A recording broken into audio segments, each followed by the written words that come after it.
It's the money man. I'm back like I ain't never left. Right now I'm in Las Vegas with my man. I'm at his place, Vegas Auto Gallery, as you guys can see.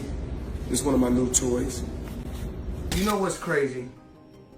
People are always in my business worried about what I'm doing, what Floyd is doing, what Floyd ain't doing, what I do got, what I don't got. You know where Floyd is rich at right now? What's that? His peace of mind. Floyd Mayweather finally responds to Stephen A. Smith about the bankruptcy claims and stays true to his bold image. He confidently says, "I'm still arrogant, I'm still flashy, and I still don't care what they say." Mayweather makes it clear that the criticism does not affect him, and he remains proud of who he is. Instead of backing down, he uses the moment to highlight how he continues to live the life he wants despite what others say about his finances or character. His words show that he stands firm against the opinions of those questioning his success. So, I know you guys want to talk about real estate. Only thing I'm doing is answer the question. That is a real estate question. Okay, so out of 48 years, I'm 48 years old, and I've never sued a media outlet. The media outlet throughout my life has bashed me, talked bad about me, spoke bad about my family. Now, I've always been judged because how I have presented myself when I'm promoting a fight. You cannot judge me for entertaining the people when I'm promoting a fight. Judge me for the person that you know. You can't judge me if you don't know me. So that's no different from people in this room may want to do a deal with me. But if someone going out there putting lies on my name, putting lies on me and my team and my family and hurting my business, we're not talking about millions. We're talking about billions of dollars. We can't do that. So this is my first time ever filing a lawsuit against a media company.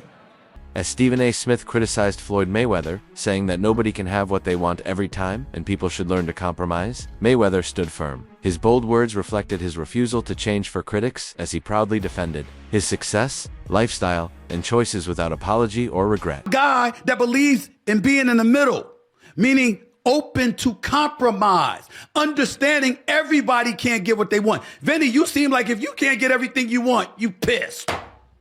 So damn it, it's all or nothing. That's not reality. You go to work every day, Patrick Bet David tells you everything you want to hear and gives you everything you want, and he never says no to you.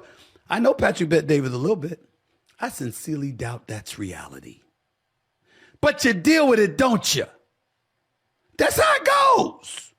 That's how it goes. WAC 100, who has long been connected to the business side of boxing and entertainment, stepped in to defend Floyd Mayweather against all the recent accusations. According to him, people have misunderstood the scale of the deals Floyd makes. He clarified that in transactions as big as the $42 million property portfolio, it is common for the buyer's name to remain hidden due to legal and strategic reasons. WAC emphasized that Floyd is not broke, nor is he bothered by the rumors. Instead, Mayweather remains focused and at peace, knowing the truth behind his financial moves. He continues to operate on a level where only the results matter, not the noise from critics. In terms of what's happening, Floyd is definitely not broke. Floyd is wealthy. You and I are broke compared to Floyd Mayweather. Definitely. We're like essentially homeless compared to Floyd Mayweather. He's one of my business partners. I just got off the phone with him on our way here, literally. You know where Floyd is rich at right now? What's that? His peace of mind. When I send him things, like I send you things when it's pertaining to you, when he gets the time, he'll call me and he say, "Hey, Wack, what's that?" And I tell him, he said, that's nonsense. He said, well, as long as they trying to figure me out, they not gonna be able to figure out what they need to do. And he continues to move. I will say this without saying too much, that I've seen him pass on some big deals based upon business he already has on the table. But again, I've been to his home. I talk to him regular. He's my business partner. I think he's riches in his peace of mind because nothing that's going on out there is phasing him or get to him. He doesn't even control his social media. He doesn't see it. I'm telling you, he doesn't see it. Yeah, it doesn't seem like he's posting himself. He No, has someone that he doesn't see it. He doesn't pay any attention. When I need something done, I have to send it through different channels for it to get done. Floyd Mayweather has masterfully shaped his public image into that of the villain, a character that generates both attention and money. As he once said, some people pay to see him win and others pay to see him lose. But either way, the money flows into his pocket. This duality has worked in his favor for years, making him one of the most marketable athletes ever. People are so invested in his character, whether they love him or hate him, that they are willing to spend their money just to watch him in the ring.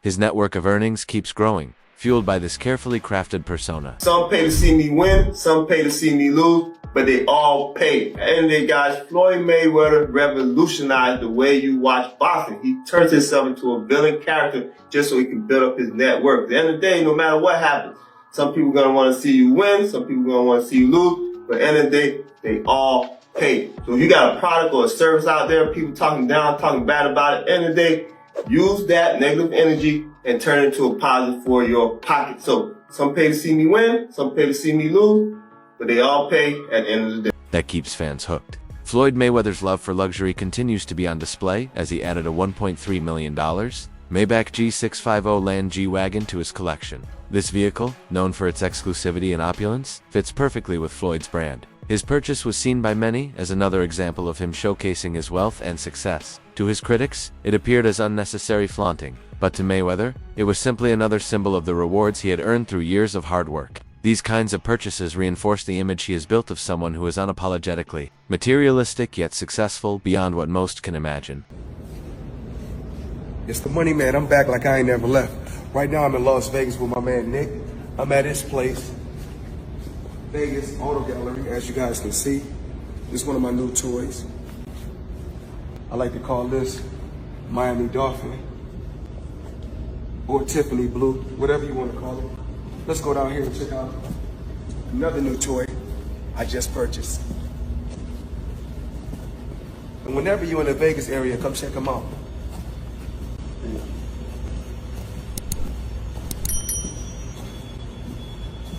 So this toy right here,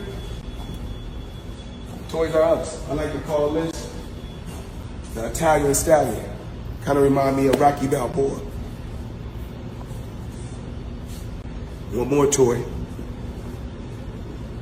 Porsche. We like to call this one right here, White Girl Wasted.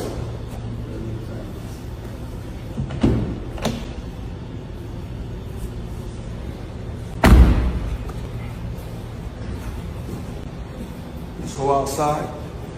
They said save the best for last. So I'm gonna let Nick give you the whole breakdown on the toy outside. At first, many people ignored the rumors surrounding Floyd's financial status. However, when 50 Cent entered the conversation, the situation gained widespread attention. 50 Cent openly accused Floyd of questioning the legitimacy of his $42 million deal and casting doubt on his financial claims. With 50's massive following and reputation for speaking his mind, his words fueled even more debate about whether Mayweather's public image matched his true financial reality. This added a new layer to the ongoing narrative as fans and critics alike started to question how much of Floyd's success was real and how much was just part of the show. Description where y'all can watch that in full, and as we have already seen, 50 Cent has been very involved in critiquing, taking shots at Floyd Mayweather, and when this came across his desk, he did nothing other than that. If that's the case, it's going nowhere because you didn't do the deal, champ. He must have named the writer separately to make him have to pay his own legal team. The champ is mad, and 50 most definitely promoted his brands and everything with that because 50 Cent has came into question about this deal that Floyd Mayweather has struck, showed his real estate businesses, and people started diving into it. Floyd Mayweather has been defending it, but I just realized he put this $100 million lawsuit in against Business Insider, saying that they have been going at him for a long time now, coming at his family, coming at his team, and saying these derogatory things and defaming him, so he won $100 million. The suit lost in the Southern District of New York names Insider Inc. and reporter Daniel Geiger as defendants. It is centered around reporting by Geiger about real estate deals Mayweather Jr. publicly discussed, including an agreement to buy a 62-building Manhattan apartment portfolio. Geiger reported in late March that there is no evidence that there has been a sale. According to the lawsuit, Geiger embarked on a campaign of harassment and defamation categorized by aggressive and misleading journalism that not only distorts the truth, but seems driven by a deep-seated bias against Mr. Mayweather's success. It claims that Geiger refused to review documentation proving the deals in question happened, and suggests that there's a racial component to the reporter's work. It also alleges that Geiger actively sought to undermine Mayweather's business ventures and humiliate him publicly. Floyd Mayweather has never hidden the fact that material wealth means a great deal to him. In his interviews and social media posts, he often highlights his cars, jewelry, properties, and cash. For Floyd, these possessions are not just symbols of success, they are the actual measures of it. He believes in the power of money and has built his brand around the idea that financial dominance is what sets him apart. This openness about his values has drawn both admiration and criticism, but Mayweather remains firm in his belief that money and material things are what matter most to him. If you had to choose between winning world titles but being broke, or not winning titles but making billions, which would you choose and why? When I was younger, I would say winning world titles, because remember, we fight so many fights as an amateur for free. Only thing you get is trophies, and you cherish those trophies. Pretty boy Floyd would say winning titles. Money Mayweather would choose the money. What feels better and why? Together they feel the best. The greatest feeling in the world. Larry Merchant, a respected voice in boxing, summed up his view of Floyd Mayweather by calling him a great businessman, but not the best boxer. Merchant argued that Floyd's perfect record of 50 wins and no losses was impressive on paper, but lacked the kind of inspiration that other legendary boxers provided. According to him, Floyd chose fights that made the most financial sense rather than those that would challenge him or elevate his standing as a fighter. This opinion resonated with some fans who felt that Mayweather's focus was more on securing paydays than delivering memorable battles in the ring. But Mayweather's a phenomenal boxer, phenomenal fighter, and very smart businessman. Yep. Do you think he should come back to fight Pacquiao one more time, or just call it a day? You know what? I'm not even going there. Because if I say no, that might inspire him to come back. And if I say yes, I'd be lying. Why would you want to see that first fight again? Well, their names in itself. Well, okay. I don't question that people would pay to see the fight again. I forgot to ask. I want to ask this. 7 years ago, Emmanuel Stewart passed away. You and him broadcasted endless hours together. What's your favorite memory of Emmanuel? Well, I think that Emmanuel was generous. I think he knew boxing as only a professional boxing person could know it from the inside, and he could express it. There were times when I'd be sitting alongside of him and I would ask him a question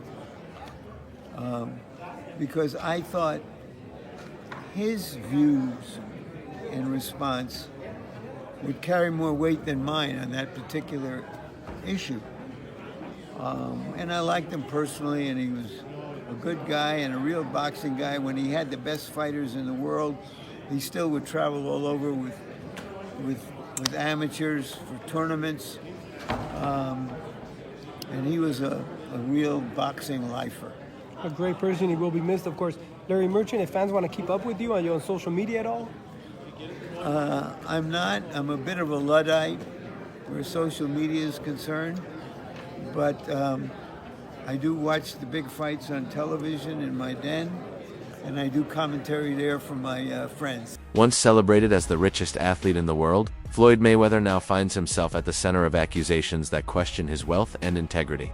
What makes the situation more complex is how some people have turned the issue into a conversation about race. They claim that Floyd is being targeted unfairly, portrayed as a scammer or fraud simply because of his background and success. This narrative has stirred emotional reactions, with many arguing that the attacks on Mayweather are not just about money, but about attempting to bring down a successful black man who has defied expectations. There are also voices who believe that the accusations against Floyd Mayweather have merit. According to them, Floyd has been exaggerating his wealth and deals in order to maintain the image of Money May. This character, built over years of displays of wealth and bravado, has become central to his identity. Critics argue that to keep this image alive, Floyd has had to continue capping or pretending to have more than he really does. For them, the lawsuits and doubts about his property deals are just the latest signs that the rich man image might be more illusion than reality. Magic. Sonnen isn't alone either with financial financial lawsuits, unpaid jewelry bills, and the crypto scam lawsuit haunting his name. The Yay. money brand seems to be leaking from all sides. Yay. Floyd Mayweather Yay. has always been the face of untouchable wealth in boxing. Uh-uh. He turned luxury into a lifestyle, turning his nickname Money into an entire identity. But behind the private jets and million-dollar shopping sprees, the cracks in that image are beginning to show, and they're showing faster than anyone expected. Mayweather is broke, but no one's openly saying it yet, except his old rival.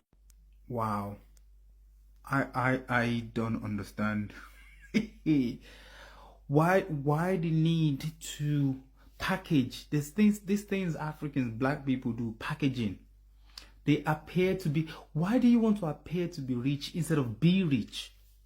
I'm not into this. I mean, you just propaganda. It's just said he bought 400 million deal with the 62 flats in New York, and none of them were real. Why do you feel the need to embarrass yourself like that? Just live your life and enjoy. Nobody cares how much Bugatti you got. Nobody cares about how much Ferrari or how much watch your watch cost 18 million, whatever. Nobody cares. These are all liabilities. As soon as you buy the watch, you can't sell it for 18 million again. It's not physically possible. It's not an asset. He's gonna go bankrupt soon. But anyway, I wish him all the best. It is what it is. Sugar Shane Mosley offered sharp criticism of Floyd's approach to his career, suggesting that Mayweather was more concerned with protecting his undefeated record than truly challenging himself. Mosley claimed that Floyd avoided fights that could put his perfect record at risk, instead choosing opponents in situations where he stood to gain both financially and reputation. This strategy allowed Mayweather to maintain the persona of an unbeatable winner, all while continuing to rake in huge amounts of money. For Mosley and others, this approach was smart from a business point of view, but lacking in the competitive spirit that defines the greatest boxers. Floyd Mayweather, though, is a legendary athlete. And you just said what makes a legendary athlete is the one who wants to compete. He's notorious for dodging fights when they should happen. Floyd is so afraid to lose, and he grew up in a different era. So he's, in the era that I grew up in, it was who was the best, and I will fight anybody, doesn't matter who's in my way. Right. Floyd's era, and what he created was, okay, we're not gonna lose. If we lose, then everything's messed up. So he wanted to win so bad, and keep his O so bad until he would wait till the guys would be at the right time or weight or age or whatever, past their prime, or even coming too young. So he waited for the right time to go in there and do what he had to do. But he's a winner. He wants to win. So whatever it takes, not just in the ring, but outside the ring, he's going to win. He wants to win, but he doesn't want to compete. Yeah, I think that it was just that he wanted to win. He wanted to have the only person to have the O and leave out like that, with just having no loss. That's killing boxing. It's a different way of thinking about it. It's his way. He did very well in the way he fought, and he made a lot of money. And it very well could have killed the sport a little bit, that type of style. But I think that's come back around where people now, you see good fights. I mean, Deontay Wilder ain't. Even as Floyd Mayweather continued to promote his image as Money May, he faced financial challenges that raised questions about the reality of his wealth. One notable example was his dispute with the IRS. Despite his status as one of the highest paid athletes in history, Floyd reportedly owed a large sum in taxes when he retired. He claimed to have paid it off, but the situation provided fuel for critics who doubted his financial stability. People mocked him, asking how someone so rich could find themselves in that position. For them, it was another piece of evidence that perhaps Floyd's image and reality were not as perfectly matched as he wanted the world to believe. Hey, so Floyd just keep trying to flex on us, man. Floyd, we know you got that bag. Floyd Mayweather reveals he's paid $18 million in taxes to the IRS. This is what I owe in taxes while I'm retired. So he said, just imagine what he was paying when he was activated. He paying $20 million while he retired. He probably was paying $50, $60 million when he was activated. Nearly $100 million, man, that's crazy. Just before I paid that light $1 million in change for the little Super Bowl stuff, Talking about the little. I had to pay the IRS, aka Uncle Sam, $18,047,000. This is what I owe in taxes while I'm retired. So just imagine what I was paying when I was activated. Hey, I can only imagine, brother. Keep winning though. Keep winning. Keep doing your thing. Hey, you deserve it. You the #1. Ain't lost not now fight. Hey, can't knock the man. But hey, follow for more. Let me know what y'all think. That's it for today's video. Stay tuned until next.